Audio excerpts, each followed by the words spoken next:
우리는 지난 시간에 열매 맺는 신앙에 관해서 묵상했습니다. 주님이 원하시는 사역은 성공적인 사역도 아니고 성실한 사역에만 머무는 것도 아니고 열매 맺는 사역이다. 함께 말씀의 은혜를 나누었습니다. 열매 맺기 위해서는 주님 안에 거해야 한다. 주님 안에 거해야 한다. 포도 가지가 포도나무 안에 거할 때 풍성한 열매를 맺을 수 있음을 우리가 지난주에 살펴보았습니다. 그렇다면 주님 안에 거한다는 것은 구체적으로 어떤 의미가 있습니까? 열매를 맺으려면 우리는 어떻게 해야 합니까? 오늘은 열매 맺는 비결이라는 제목으로 말씀의 은혜 받기를 원합니다. 여러분 가지신 주보 3면 보시면 또 설교 아웃라인이 나와 있는데요. 첫 번째로 하나님은 경건의 수단을 통해 우리가 열매 맺도록 인도해 주십니다. 우리는 앞에서 주님 안에 거해야 한다. 그렇게 말씀을 묵상했습니다. 오늘 7절 말씀 보니까 너희가 내 안에 거하고 너희가 내 안에 거하고 이 말은 앞에 나왔던 거한다. 매노 동사입니다. 그런데 7절 말씀에 앞에서 나오지 않았던 새로운 개념이 나옵니다. 내 말이 너희 안에 거하면 내 말이 너희 안에 거하면 너희가 내 안에 거하고 내 말이 너희 속에 거하면 무엇이든지 원하는 대로 구하라, 기도하라, 그리하면 이루겠다 하나님이 말씀하십니다. 여러분 주님 안에 거한다는 것은 한 걸음 더 나아가서 주님의 말씀이 우리 안에 거하는 것을 의미합니다. 주님의 말씀이 우리 안에 거하면 우리는 기도하게 된다. 그래서 여러분 사도 요한은요 앞에서 했던 말씀을 한 번 더 설명을 합니다. 여러분 이걸 가르쳐 사도 요한의 어법 중에 나선형 어법이라는 게 있습니다. 요한 1서에 보면 사랑하라는 말씀을 해놓고 이 어법이 계속 새로운 개념으로 하나씩 발전됩니다. 여러분 저를 보시면요 나선형이 이렇게 빙빙 돌아가면서 그죠? 이게 동선이 더 커지지 않습니까? 너희가 내 안에 거하라 이 말씀을 하셨고 여기서 하나의 개념이 더 들어갑니다. 내 말이 너희 안에 거하면. 그래서 이것을 나선형 어법이다. 이렇게 신학자들은 이야기를 합니다. 주님 안에 거하는 것은 주님 말씀 안에 거하는 것이죠. 여러분 하나님의 말씀이 우리를 살립니다. 한번 따라합시다. 하나님 말씀이 우리를 살립니다. 그래요. 요한복음 6장 63절에 살리는 것은 영이니 육은 무익하리라. 내가 너희에게 이런 말은 영이요 생명이라. 여러분 앞에 어법 보시면 여러분 살리는 것은 뭐라 했습니까? 영이다. 뒤에 보면 내가 너희에게 이런 말은 뭐다? 영이다. 그러면요 살리는 게 뭡니까? 이런 말 하나님 말씀입니다. 하나님의 말씀이 우리를 살린다는 겁니다. 하나님 말씀을 들을 때 우리는 살아야 할 이유를 발견하고 하나님 말씀을 들을 때에 우리에는 새 힘을 갖게 되는 것입니다. 여러분 말씀은 우리를 살립니다. 우리를 살리고 우리를 열매 맺도록 우리에게 큰 용기와 동기를 불어넣습니다. 시편 119편 50절 말씀에 이런 말씀이 있죠. 우리 함께 읽습니다. 이 말씀은 나의 고난 중에 위로라. 주의 말씀이 나를 살리셨기 때문이니다. 아멘. 하나님의 말씀이 우리를 살립니다. 여러분 고난 중에 읽었던 하나님의 말씀, 고난 중에 받았던 하나님의 말씀, 그 말씀이 위로의 말씀이고 우리에게 소망의 말씀, 우리에게 생명을 주는 말씀이죠. 바로 하나님의 말씀을 읽고 묵상하는 삶, 이 삶이 우리에게 생명을 허락해 주는 겁니다. 바로 희망과 생명을 주시는 말씀. 그래서 여러분 하나님의 말씀은요 동시에 우리의 내면의 질서를 회복하게 합니다. 여러분 하루를 그냥 시작할 때 그냥 하루를 말씀 없이 시작하는 삶과 하나님의 말씀으로 시작하는 삶은 분명 차이가 있습니다. 아침에 일어나서 회사에 출근하고 또 가정을 위해서 일을 하기 전에 그래도 잠시라도 말씀 묵상하고 아니면 새벽에 나와 기도하고 여러분 말씀으로 시작한 하루와 그냥 하루를 살아야 되겠다는 의무감으로 시작하는 하루는 분명 차이가 있다는 것입니다. 불안과 욕심과 제약으로 가득한 우리의 심령, 아침에 일어날 때마다 기쁨으로 일어나기도 하지만 또 오늘도 하루가 시작되는구나. 오늘도 직장을 가야 되는구나. 오늘도 그 인간들을 봐야 되는구나.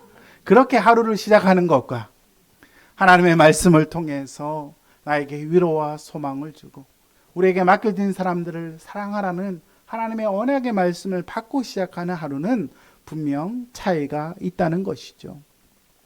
여러분, 하나님의 말씀을 들으면 우리의 혼란스러운 마음에 영적인 질서가 잡히게 되는 것입니다. 가솔린 자동차는 휘발유를 넣어야 자동차로서의 사명과 기능을 다하는 것처럼 우리 내면에 하나님의 말씀으로 가득 채워지면 영적인 질서를 회복하고 살아야 할 이유를 발견하고 하나님의 놀라운 은혜를 경험하게 되는 것이죠. 저는 중고등학교 다닐 때 아침에 가면 자율학습 하잖아요. 꼭 성경을 한 장 읽고 하루를 시작했어요. 하루 성경을 읽고. 그때는 약간 기복적 의미로 성경을 읽었던 것 같은데 그래도 성경을 읽고 하루를 시작하면 그리고 성경을 읽고 공부를 시작하면 참 좋았습니다. 그냥 하루에 한 장씩 아침에 읽고 또 오후에 읽고. 학생들이 공부를 해도요, 아침에 성경을 읽고 공부하는 학생하고 그죠? 닥쳐서 하는 공부는 분명 차이가 있습니다. 하나님 말씀으로 시작을 하면 뭔가 우리 안에 알 수 없는 채워짐의 은혜가 있지요. 그리고 하나님의 말씀이 우리의 인생을 인도합니다. 여호수아서 1장 8절 우리 함께 읽습니다. 이 율법책을 내 입에서 떠나지 말게 하며 주야로 그것을 묵상하여 그 안에 기록한 대로 다 지켜 행하라. 그리하면 내 길이 평탄하게 될 것이라. 내가 형통하리라. 아멘. 이 율법책을 내 입에서 떠나지 말게 하라. 주야로 그것을 묵상해라. 다 지켜 행해라. 그래야면 내 길이 평탄하게 될 것이라고 말씀하고 있습니다. 하나님의 말씀을 묵상하고 행하는 삶은 우리의 인생에 경험하지 못했던 평강과 위로와 하나님의 채우심의 삶을 경험하게 하는 겁니다. 한치의 삶도 예측할 수 없는 이 시대 가운데 여러분, 풍성한 열매를 맺는 삶은 뭐로 시작하는 하루다? 말씀으로 시작하는 하루입니다. 하나님의 말씀을 펴고 말씀을 읽고 말씀을 묵상할 때에 하나님이 이끄시는 생명의 길을 경험하게 되는 거죠.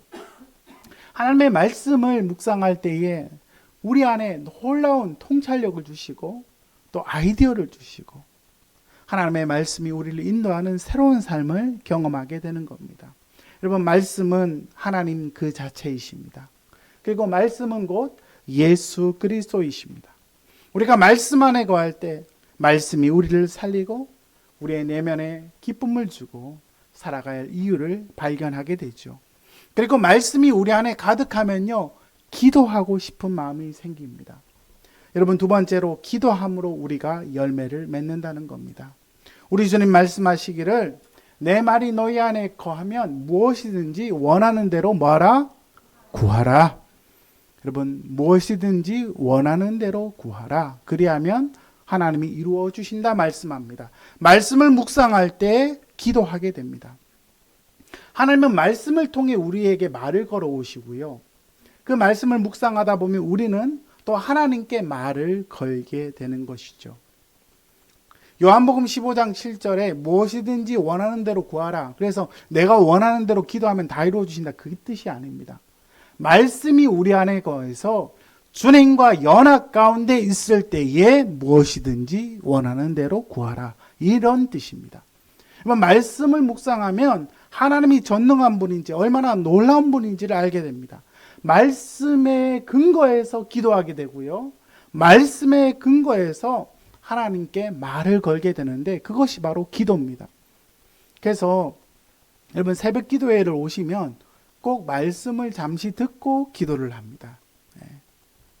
여러분, 진공 상태에서 기도를 하면 기도가 잘 안 되고 염려가 됩니다. 염려. 여러분, 히브리어로 묵상한다는 단어와 염려한다는 단어가 같은 단어입니다. 저도 깜짝 놀랐어요. 히브리 사전을 보다 보니까 여러분, 이게 히브리어에서 묵상한다는 단어와 염려한다는 게 같은 단어입니다. 여러분, 상황을 묵상하면 뭐가 될까요? 염려가 되는 겁니다. 하나님의 말씀을 묵상하면 바로 진리가 우리를 지배하게 되는 것이죠. 기도하는 자는 결국 진정으로 하나님을 믿는 자인데, 요한복음 14장 12절에 내가 진실로 진실로 너에게 이르노니 나를 믿는 자는 내가 하는 일을 그도 할 것이고 또한 그보다 큰 일을 하리니 이는 내가 아버지께 감이라. 여러분, 12절에 나를 믿는 자라 되어 있는데, 이 단어의 뜻은 13절에 너희가 내 이름으로 무엇을 구하든지. 주님을 믿는 사람은요, 주님의 이름으로 무엇을 뭐하는 사람이다? 구하는 사람. 바로 말씀을 통해 하나님이 얼마나 놀라운 분인지, 하나님이 얼마나 전능한 분인지를 아는 사람은요, 기도하게 됩니다. 구하게 됩니다. 모든 지혜와 능력이 충만하신 하나님, 하나님께 간구할 때 하나님이 놀라운 지혜를 허락해 주십니다. 기도할 권세를 주셨습니다. 무엇이든지 구하라 하셨습니다. 그리고 하나님은 응답을 약속해 주셨습니다. 우리는 지난주 임정숙 성도님의 장례 예배를 치렀습니다. 임정숙 성도님 지난주에 장례를 치르면서 참 우리 교회가 많은 은혜를 함께 누렸습니다. 이 성도님은 혈액암으로 투병했던 분이신데 올해 9월부터 교회를 나가겠다고 마음의 결심을 주셨습니다. 이분이 유튜브에 새롭게 하소서, 그 믿는 분들의 간증이 많이 나오잖아요. 새롭게 하소서를 보면서 항암을 하면서 본인이 직감적으로 내가 살 날이 얼마 남지 않았구나, 그렇게 깨닫게 된 것 같습니다. 그 집안에 교회를 다니는 분들이 아무도 없는데 딱 한 분, 남동생의 아내인 올케가 예수님을 믿고 있었습니다. 9월 달에 내가 교회를 나가야 되겠다, 그 마음에 결단을 하게 되셨고 올케에게 전화를 했습니다. 교회 가고 싶다고. 근데 올케는 서울에서 교회를 다니시다가 제주도에 사시는데 부산에 있는 교회가 어느 교회가 좋은지 알 수가 없는 거예요. 그래서 아는 지인들에게 카톡에 우리 올케가 부산에 있는 교회를 다니고 싶은데 좀 교회를 소개해 달라, 이렇게 했습니다. 생각나는 교회는 수영로 교회인데 수영로 교회는 인간들이 너무 많고 그래서 누가 케어를 해줄까. 근데 알고 보니까 수영로 교회에서 개척한 교회가 하나 있다. 그래서 한 성도사님께서 우리 교회를 소개를 해주셨어요.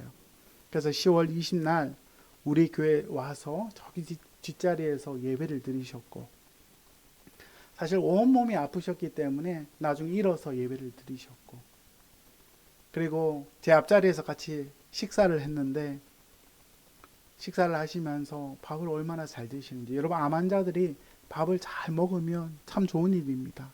밥을 너무 맛있게 드시면서 오늘 예배 오니까 어떠세요? 이러니까 이분 하셨던 말씀이, 목사님 예배 오니까 너무 좋습니다. 진작 올 걸 그랬습니다. 이 고백을 하시고 식사 후에 제가 안수 기도를 해드렸는데 눈물을 펑펑 쏟으며 은혜를 받는 모습을 보았습니다. 그리고 나서 이분이 교회를 오실 줄 알았더니 계속 교회에 오기 힘든 컨디션이었던 것 같아요. 그래서 주변 분들이 목사님께 영적 기도를 받으라고 또 누가 권면을 했나 봅니다. 그래서 제가 전화를 직접 드려서 우리 귀한 성도님에게 복음을 잠시 전하고 영적 기도를 하는데 이분이 복음을 얼마나 기쁨으로 받는지, 복음을 순수하게 기쁨으로 받고 영적 기도하고 또 올케에게 전화를 했대요. 목사님한테 영적 기도를 받았다고 하면서 얼마나 기뻐하는지. 그리고 나서 서울대학교 병원에 항암하러 올라간다는 말씀을 우리에게 전하고 그 후부터는 연락이 안 됐어요. 그 후에 하나님 품 안에 안기시게 되었습니다. 이분이 돌아가시기 전에 기독교식으로 장례를 해달라고 부탁을 하셨고, 여러분, 우리 교회 한 주 오셨던 분입니다. 그렇지만 이 영혼이 얼마나 귀한지 우리 성도들과 더불어 장례를 치르게 되었습니다. 저는 이번에 장례를 치르면서 하나님께서 이 영혼을 참 사랑하셨다, 이걸 느꼈고요.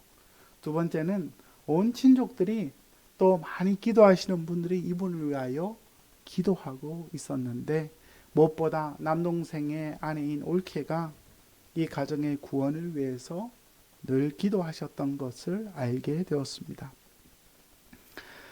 여러분, 우리가 말씀을 받고 기도하면 우리 생각과 하나님 생각은 좀 다를 수 있지만 하나님은 열매 맺는 삶을 살게 하십니다. 여러분, 한 사람의 기도를 하나님은 결코 잊지 아니하십니다. 중요한 것은 한 사람의 기도입니다. 종교개혁이 일어난 것도 마르틴 루터라는 한 사람의 변화를 통해 일어났고, 웰즈의 붕도 1904년 웰즈의 붕 바운 노버츠라는 한 사람의 기도를 통하여 하나님은 웰즈의 붕을 주셨고, 1907년의 평양 대붕은 하디 선교사의 기도. 여러분, 가정의 구원과 직장의 구원, 또한 공동체의 영적 부흥도 한 사람의 기도를 통하여 하나님은 놀라운 일들을 이루어 주신다는 것이죠. 물론 기도하게 하시는 것도 하나님의 전적인 은혜입니다.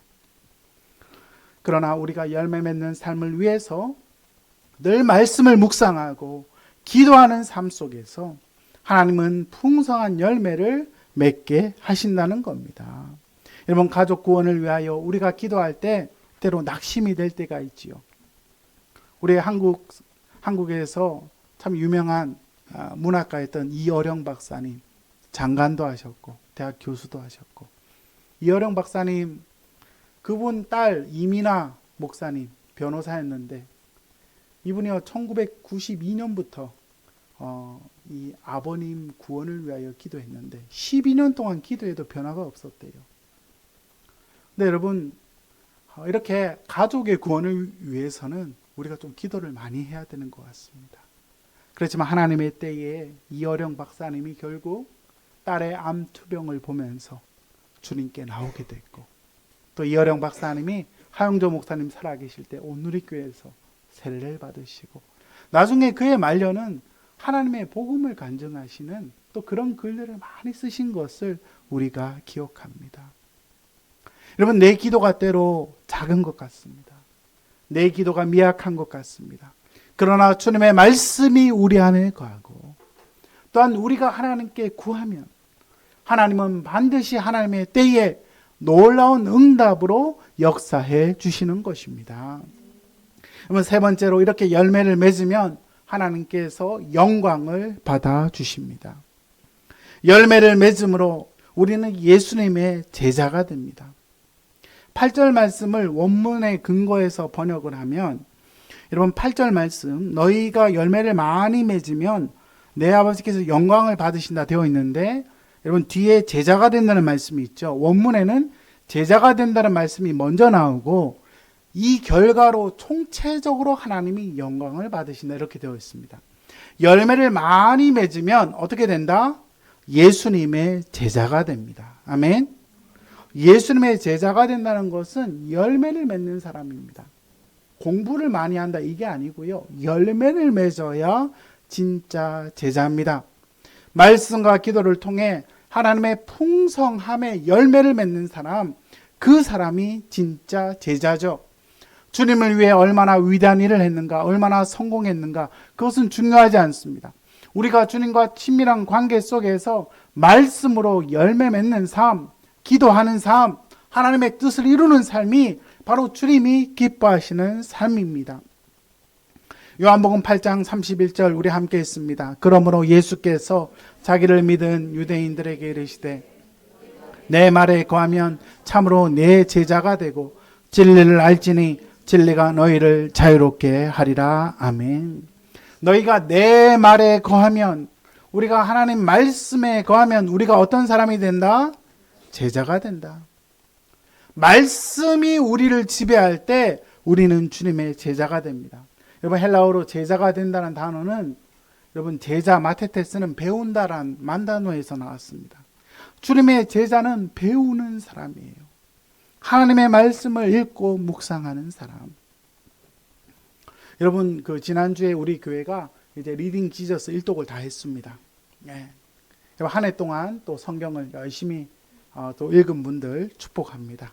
그래서 여러분 12월 말까지 성경 일독 하신 분들은 저에게 알려주시면 교회에서 소정의 선물을 제공하도록 하겠습니다. 우리가 교회를 다녀도 제자가 다 아닙니다. 말씀 안에 거하고 말씀을 붙드는 사람이 제자입니다. 하나님 말씀과 상관없이 내 감정과 내 생각대로 사는 사람은 제자가 아닙니다. 말씀과 기도로 거룩해져야 진짜 제자죠. 말씀과 기도로 내 안에 하나님의 영이 충만하면요, 그 사람은 어디를 가나 사람을 살립니다. 이웃을 살립니다. 시냇가에 심은 나무가 풍성한 과실을 맺듯이 아름다운 꽃이 피어나듯이 하나님의 열매를 맺게 되는 겁니다. 바라기는 우리 모두가 말씀과 기도를 통해서 주님의 아름다운 제자가 되어서 열매 맺는 삶을 통하여 하나님 앞에 영광 돌리는 우리 모두가 되기를 주의 이름으로 축원합니다. 두 번째로, 주님 사랑의 거함으로 열매를 맺게 됩니다.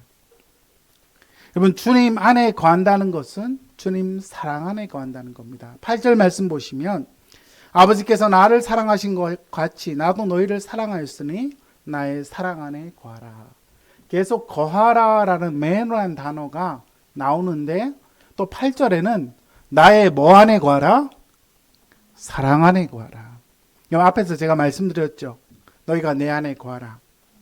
거하라 했는데 말씀이 너희 안에 거하면, 그리고 이번에는 또 뭐 안에 거하라? 사랑 안에 거하라. 계속 나선형 어법으로 요한은 설명하고 있습니다. 주님 사랑의 근원이 무엇입니까? 아버지께서 성자 예수님을 사랑한 것처럼 주님이 제자들을 사랑하셨다는 겁니다. 주님 사랑의 근원은 성부 하나님의 사랑입니다. 요한복음 17장 23절 우리 한 목소리로 읽습니다. 아버지께서 나를 보내신 것과 또 나를 사랑하신 것 같이 그들도 사랑하신 것을 세상으로 알게 하려 함이로소이다. 아버지여, 내게 주신 자도 나 있는 곳에 나와 함께 있어 아버지께서 영원 전부터 나를 사랑하심으로 내게 주신 나의 영광을 그들로 보게 하시기를 원하옵나이다. 아멘. 네, 뒤에 온풍기를 좀 꺼주시면 좋겠습니다. 우리 전사님께 얘기를 해서, 에린이가 전사님께 얘기해서 에린이가 꺼줘도 좋게 온풍기를 좀 꺼주세요. 네. 예수님께서 아버지로부터 사랑을 받았는데 언제부터 나를 사랑하셨다? 영원 전부터. 앞으로 와서 하셔야 돼요. 네. 앞으로 와서 좀 꺼주세요. 네. 앞으로 와서 다시 꺼야 돼요. 네. 하나님 아버지께서 우리를 사랑하신 사랑은 언제부터 사랑했다? 영원 전부터 사랑한 사랑. 예수 그리스도를 사랑한 사랑은요, 영원 전부터 사랑한 끈끈한 관계입니다. 이 사랑의 관계로 우리 주님은 제자들과 우리 성도들을 초대하고 있습니다. 여러분, 하나님을 이루는 관계는 바로 사랑을 바탕으로 합니다. 성부 하나님과 성자 예수님, 성령님의 이 관계는요, 무슨 관계? 사랑의 관계입니다. 성부, 성자, 성령 하나님, 삼위일체 하나님의 관계는 사랑의 관계인데, 성부 하나님께서 성자 예수님을 너무나 사랑하셨고, 또 성자 예수님은 아버지의 말씀을 적극적으로, 능동적으로 순종하셨던 겁니다. 여러분, 예수님을 믿는다는 것은 사랑을 행하는 것이죠. 그런데 사랑을 행한다는 것은 성부, 성자, 성령 하나님의 사랑의 관계로 우리가 초청받는 것을 의미합니다. 사랑의 근원은 삼위 하나님의 풍성한 사랑의 관계로 초청받는 겁니다. 예수를 믿는다는 것은 이 사랑의 관계를 누리고 사랑을 실천하는 것입니다. 우리 주님은 계명을 지킴으로 사랑 안에 거한다, 이렇게 말씀합니다. 여러분, 내가 정말 사랑하는 사람이 무슨 한마디를 하면요, 그 말을 듣고 여러분 잊어버리겠습니까? 그 말을 마음에 두고 이루어 주려고 노력하겠습니까? 네, 마음에 두고 후자죠. 내가 사랑하는 사람, 내가 사랑하는 아이, 내가 사랑하는 가족들이 뭐 필요하다 그러면 그 말을 듣고 기억하고 반영을 합니다. 우리가 하나님을 사랑한다면요, 하나님의 계명을 지키는 데까지 나아갑니다. 14장 21절에 나의 계명을 지키는 자라야 나를 사랑하는 자다. 말로만 하나님을 사랑한다, 이게 다가 아닙니다. 그죠? 말로만. 예.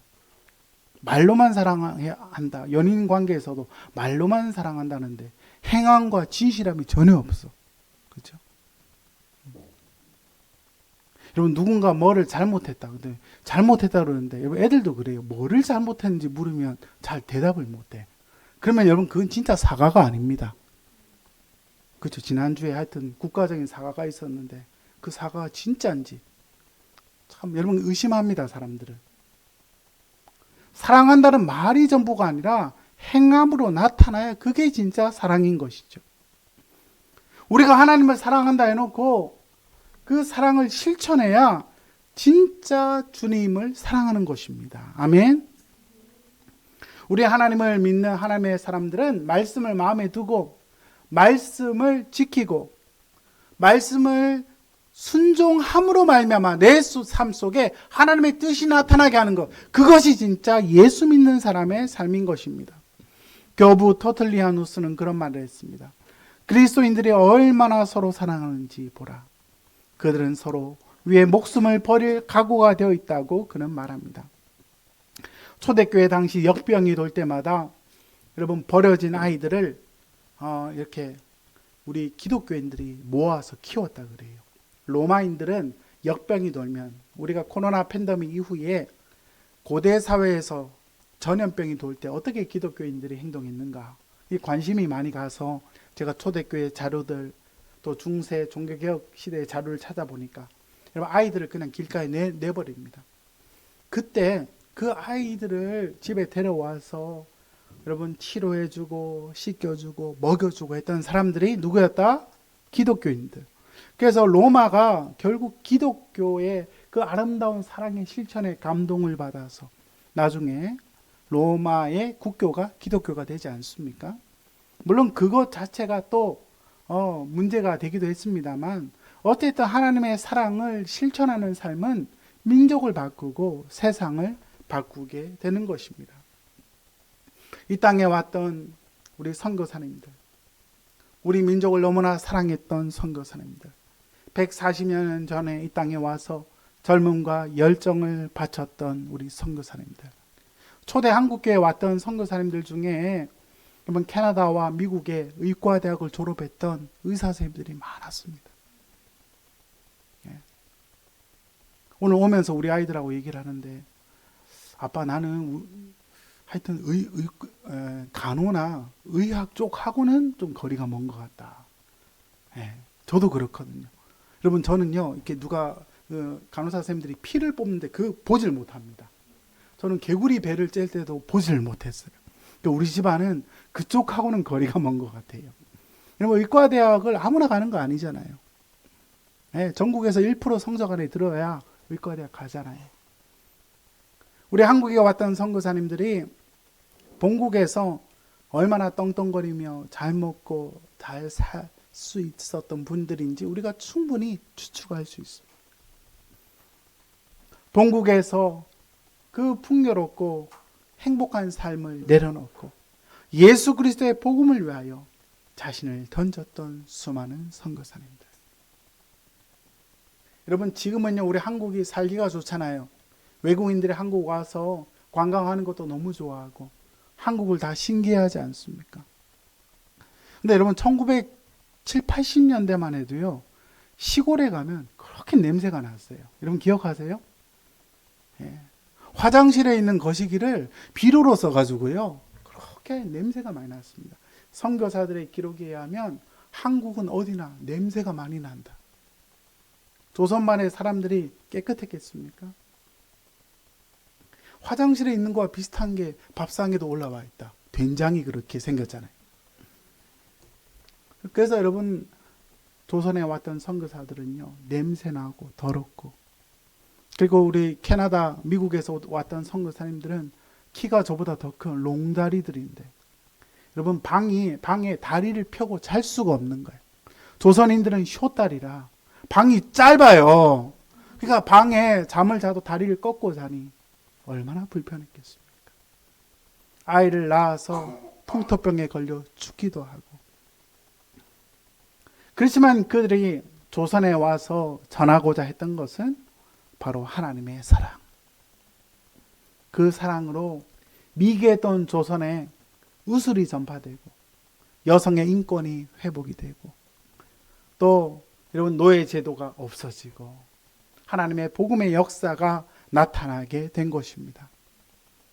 계명을 지키는 것은 무거운 일이 결코 아닙니다. 요한 1서에 보시면 하나님을 사랑하는 것은 이것이니 우리가 그의 계명들을 지키는 것이라.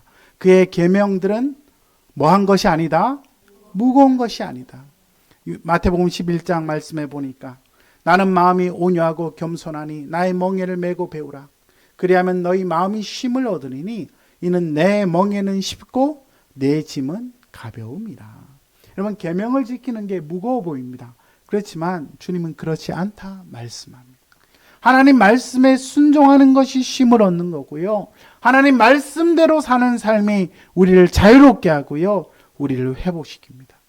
주님의 말씀을 따르는 길에는 희생이 필요합니다. 손해가 있어야 됩니다. 고난을 받아야 합니다. 그렇지만 그 길에 자유가 있고 생명을 살리는 회복이 있음을 믿습니다. 결국 주님은 말씀하시기를 이 말씀에 순종하는 삶을 통하여 세 번째로 풍성한 기쁨을 누린다고 말씀합니다. 내가 이것을 너희에게 이름은 내 기쁨이 너희 안에 있어 너희의 기쁨이 충만하게 하려 함이라. 아멘. 여러분 계명을 지킴으로 주시는 기쁨. 이 기쁨은 예수님 안에 있는 기쁨입니다. 예수님은 십자가를 지시면서 히브리서 12장 2절에 그는 그 앞에 있는 뭐를 위하여 십자가를 참으셨다? 기쁨을 위하여 십자가를 참으셨다고 말씀하고 있습니다. 예수님께서 지신 십자가는요, 슬픔의 십자가처럼 보입니다. 그러나 그 슬픔과 고난의 십자가의 길에 감추어진 비밀이 있습니다. 그것은 바로 예수님 안에 있는 비밀, 기쁨의 비밀이죠. 이 기쁨의 비밀은 예수님 안에 있는 기쁨. 그래서 나의 기쁨이 너희 안에 있어. 이 기쁨은 예수님 안에 있는 기쁨이었습니다. 우리가 예수님을 믿고 예배를 드릴 때 일어나는 현상이 뭡니까? 예배를 드리고 나면 마음에 뿌듯한 기쁨이 내 안에 채워집니다. 여러분 기도의 자리에 와서 예배의 자리에 와서 말씀의 은혜를 받고 말씀을 순종하는 삶을 살면 천상의 은혜가 있는데 그것은 기쁨입니다. 기독교의 교리는 바로 기쁨이죠. 기독교는 다른 종교와 다른 이 정서, 기쁨의 비밀을 갖고 있는 것입니다. 이 기쁨을 주님께서 가지셨고 또 이 기쁨은 하나님 앞에서 누리는 기쁨인데 시편 16편 8절 우리 한 목소리로 읽습니다. 내가 여호와를 항상 내 앞에 모심이요 그가 나의 오른편에 계심으로 내가 흔들리지 아니하리로다. 이러므로 나의 마음이 기쁘고 나의 영도 즐거워하며 내 육체도 완전히 살리니. 여호와 하나님을 내 앞에 모실 때에 내 마음이 기쁘고 나의 영도 즐거워합니다. 아멘. 이 기쁨은 흘러 넘치는 기쁨. 여러분 군대에서 종교 활동 갔다 와 보면 어느 종교가 가장 기쁜지 사람들 얼굴 보면 다 갑니다. 하나님을 만나는 그 정서, 그것은요 천상의 기쁨을 누리게 하시는 거죠. 시편 16편 11절에 주께서 생명의 길을 내게 보이시리니 주의 앞에는 충만한 기쁨이 있고 주의 오른쪽에는 영원한 즐거움이 있나이다. 아멘. 여러분 은혜 받은 성도와 은혜 받지 않은 성도는요 얼굴을 보면 알 수 있습니다. 예배를 드릴 때도 마찬가지고요. 전도하러 나가도 저 멀리 세상 죄를 지고 이렇게 오는 사람이 있어요. 10중 8구 예수 안 믿는 사람들입니다. 반면에 저 멀리서 오는데 얼굴이 너무 밝아요. 10중 8구 주님 믿는 사람입니다. 물론 항상 여러분 그런 건 아니지만 아닐 때도 있습니다만. 예. 여러분 복음의 은혜가 우리 안에 임하면요, 세상 사람들이 알지 못한 천상의 기쁨을 우리에게 허락하십니다. 이것이 바로 예수 믿는 자들의 신비한 비밀입니다. 우리는 이 땅을 살아가며 실패감과 불행감을 가질 때가 있습니다. 환경에서 낙심할 때가 있죠. 그러나 하나님 말씀 안에 거하고, 하나님 말씀 안에 거하는 것이 사랑 안에 거하는 것이고, 그 계명을 지킴으로 말미암아 우리 안에는 세상에 알지 못하는 그 기쁨의 비밀, 그 은혜의 비밀, 은혜의 아름다움이 우리를 사로잡게 되는 것입니다. 여러분, 기독교를 믿는 것이 고난만 받는 것이었다면 우리 중에 아마 버틸 사람 별로 없을 겁니다. 고난과 슬픔도 분명히 있지만 그 안에 감추인 천상의 기쁨이 우리에게 주어져 있기 때문에 이 기쁨의 비밀을 빼앗기지 않는 우리 모두가 되기를 주의 이름으로 축원합니다. 마무리하겠습니다. 열매 맺는 비결은 말씀 안에 거하는 삶입니다. 말씀 안에 거하면 뭐하게 된다? 뭐하게 된다? 기도하게 된다. 기도하면 열매 맺는 제자가 된다. 그러면 하나님이 영광을 받으신다 했죠. 주님 안에 거하는 것은 뭐 안에 거하는 것이다? 사랑 안에 거하는 것이다. 사랑 안에 거하는 것은 계명을 지키는 것이다. 계명을 지키면 풍성한 뭐를 주신다? 기쁨을 주신다. 이 기쁨의 비밀을 누림으로 하나님 앞에 쓰임받는 우리 모두 되시기를 주의 이름으로 축원합니다. 오늘 주신